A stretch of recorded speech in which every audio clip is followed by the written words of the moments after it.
भगवान बुद्ध आत्मज्ञान की खोज में तपस्या कर रहे थे। उनके मन में विभिन्न प्रकार के प्रश्न उमड़ रहे थे। उन्हें उन प्रश्नों के उत्तर चाहिए थे, लेकिन अनेक प्रयासों के बाद भी उन्हें सफलता नहीं मिल रही थी। वो आत्मज्ञानी की प्राप्ति के लिए कठोर तपस्या करने लगे। अनेक कष्ट भी सहन किए, कई स्थानों की यात्राएं की, परंतु जो समाधान उन्हें चाहिए था वह उन्हें नहीं मिल रहा था। एक दिन उनके मन में कुछ निराशा का संचार हुआ।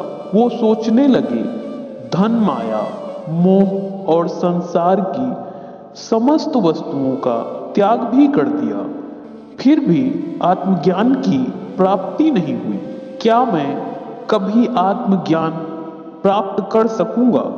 मुझे आगे क्या करना चाहिए? इसी प्रकार के अनेक प्रश्न भगवान बुद्ध के मन में उठ रहे थे। तपस्या में सफलता की कोई किरण दिखाई नहीं दे रही थी और इधर भगवान बुद्ध के प्रयासों में कोई कमी नहीं थी। वो उदास मन से इन्हीं प्रश्नों पर मंथन कर रहे थे। इसी दौरान उन्हें प्यास लगी। वो अपने आसन से उठे और जल पीने के लिए सरोवर के पास गए। वहां उन्होंने एक अद्भुत दृश्य देखा। एक गिलहरी मुंह में कोई फल लिए सरोवर के पास आई। फल उससे छूटकर सरोवर में गिर गया।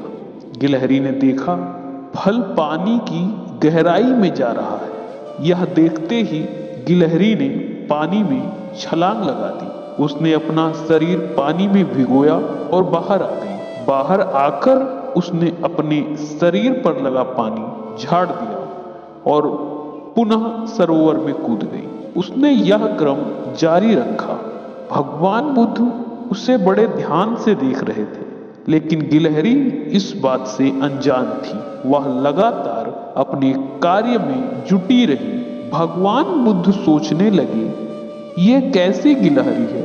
सरोवर का जल यह कभी नहीं सुखा सकेगी। लेकिन इसने हिम्मत नहीं हारी। यह पूरी शक्ति लगाकर सरोवर को खाली करने में जुटी है। तभी अचानक भगवान बुद्ध के मन में एक विचार का उदय हुआ कि यह तो गिलहरी है, फिर भी अपने लक्ष्य को प्राप्त करने में जुटी हुई है। मैं तो मनुष्य हूँ। आत्मज्ञान प्राप्त नहीं हुआ तो मन में निराशा के भाव आने लगे। मैं पुनः तपस्या में जुट जाऊंगा तो मुझे भी आत्मज्ञान की प्राप्ति जरूर होगी। इस प्रकार भगवान बुद्ध ने गिलहरी से भी शिक्षा प्राप्त की और तपस्या में जुट गए और एक दिन उन्हें आत्मज्ञान प्राप्त हो गया।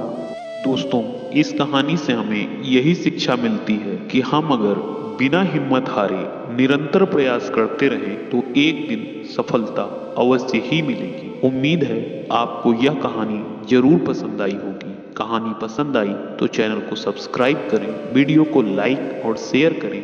धन्यवाद।